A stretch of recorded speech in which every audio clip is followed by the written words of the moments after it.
যিহেতু কথা এষাৰ আছে, বতৰৰ বস্তু বতৰতে খাব লাগে, গতিকে আজি বতৰৰ বস্তু এটাই বনাবলৈ লৈছোঁ। আমি সেইবিধ বস্তু আচলতে লুচি, পৰঠা, শুকান ৰুটি, ভাত ইত্যাদি লগত আমি খাওঁ।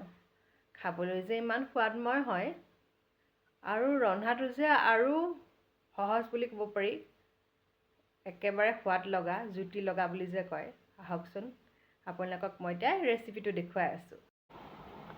প্ৰথমে মই ৰঙালাও টুকুৰা টুকুৰকৈ কাটি ল'লোঁ।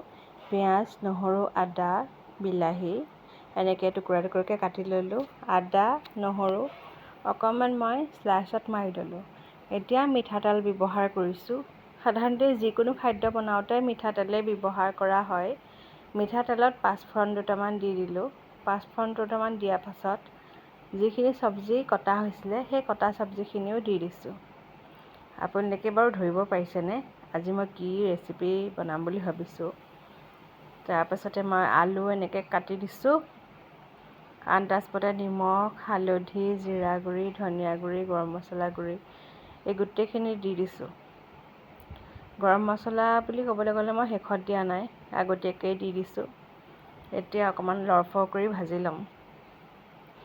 আচলতে যিমান চব্জি ভজা হয় সিমানে আচলতে খাবলৈ সোৱাদময় হয়। এতিয়া কঁঠাল আগতীয়াকৈ নিমখ পানীত সিজাই ল'লোঁ। পানীখিনি পেলাই দিলোঁ।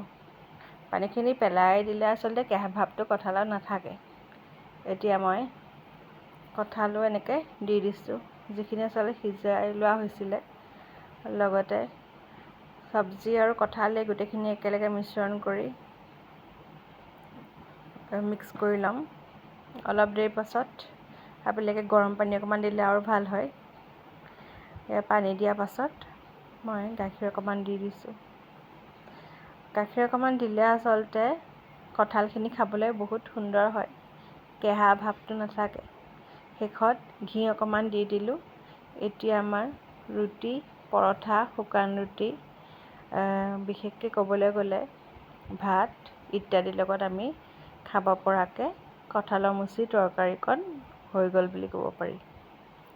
মোৰ যদি ৰেচিপিজবিলাক আপোনালোকৰ ভাল লাগিছে কমেণ্টত জনাব। ইতিমধ্যে যদি মোৰ চেনেলটো ছাবস্ক্ৰাইব কৰি দিয়া নাই, ছাবস্ক্ৰাইব, ফ'ল', শ্বেয়াৰ কৰি দিবলৈ নাপাহৰিব। সদায় নতুন নতুন ৰেচিপিজ, নতুন নতুন ভিডিঅ'জ আহি থাকিব, আপোনালোকে চাব বুলি আশা কৰিলোঁ।